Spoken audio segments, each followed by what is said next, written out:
Welcome everybody. It's finally Friday. I know it is Friday today. You guys probably won't see this until Saturday, but it's Friday. I know that drives Rob crazy, but I can't, it's hard for me to make content and post it on the same day. It's pretty much impossible, but we got a little ditch job to knock out this afternoon. Shouldn't take but a couple hours. I'm gonna show you guys what we got. And as soon as I turn the GoPro on, here comes a little rain shower coming through. Hopefully it'll just be a sprinkle, but this is what we got. Got this ditch over here behind this church, and it comes right through here, that little section, and then it goes all the way down the backside of this parking lot, right down there to where the tree line is. And that's all we got to do. I did this job last year for landscaper Greg, and we're gonna do it again this year. And then I think maybe later this year they're gonna come and actually clean this ditch out and try to actually physically remove these cattails and the other junk in this ditch and make it flow a little better, make it a little more maintainable. I think that's kind of the plan. So I got the Kubota with the MTL. Ran this out on a job a few weeks ago, or actually last weekend. Really enjoyed using it. Hadn't run it in a while, and I was like, let's just take this thing down here and do this ditch like I did last year. And you see the blades are in pretty good condition still. And I've been running them primarily on this side, running clockwise. The motor in this thing is bi-directional. It will run the other way, but I love running this brush cutter. I just don't use it much because when it cutting bigger material, anything more than grass, it tends to throw stuff in all directions, unlike the mulcher, which basically just throws stuff left and right. This one kind of tends to throw kind of in all directions because of these open sides. But I like these open sides because you can see the blades stick out just a little bit past this edge here on both sides, and it gives this thing really good bi-directional cutting on both sides. The blades do a really good job of biting into material on both sides. So I live with that, kind of throwing stuff everywhere. Now obviously if you wanted to reduce that, you could actually come right here. You've got plenty of room to actually drill this out for bolts and come over and angle this off and put a removable shield down if you wanted to, but I tend not to. But yeah, so really like this brush cutter. It's been awesome, everything I've ever used it for. It's a lot lighter than the mulcher. The mulcher weighs about 1,000 pounds. This thing probably weighs about 300 or so, in that ballpark. And so it's so much faster as far as the hydraulics, everything, the speed of the machine, the way it can move is a lot faster than the mulcher. So yeah, this is really what got me started on, you know, understanding how versatile a setup like this could be, doing different jobs. And then you take this and you upgrade it to a mulcher. It's pretty versatile and handy. So let's go ahead and hop in the machine and start knocking this ditch out.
Alrighty, that is the job. Got all that mowed down. And I think the next plan is to come in here and actually dig this ditch out and clean it out. It's got a lot of, it's not flowing well. It's got a lot of this in it. Down in the bottom of the ditch, there's high spots, and then there's really low spots. Like you can tell, like right here, this is a really low spot, and then it gets high again right there, and then goes low, and then gets high again. So it's holding water in some areas, and then some areas are bone dry. It really just needs to be cleaned out and regraded to get the water flowing correctly, so it's not holding water. And kind of dig all these cattails and all this other junk out of here, keep all that from growing back. But that'll do for now. Got all that knocked down, didn't take too long. So just got everything blown off with the blower, and we're done for the day. So I'm not working this weekend, so I'm gonna chain down the machine and we're gonna get out of here. So really enjoyed using the MTL on the last few projects, and yeah, that's been fun. I don't get to run this thing much, but I still do love it, and it's a great attachment, and it definitely still has its uses, and it's quite a bit cheaper per hour to run than the mulcher as well. And I like it for wet ditches as well. I think the bearing in there is a sealed bearing where water and stuff can't get to it, but the one on the mulcher, those bearings are not sealed, and so if you're in a lot of water or mud, you know, you can't really get that thing down in that water, and dirt and debris and mud will get into those bearings and damage them if you're not real careful. So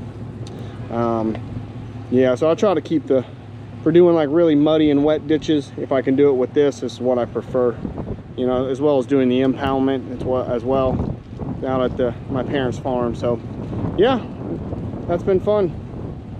Alrighty, so I'm gonna load it up and I'm out. Bye everybody.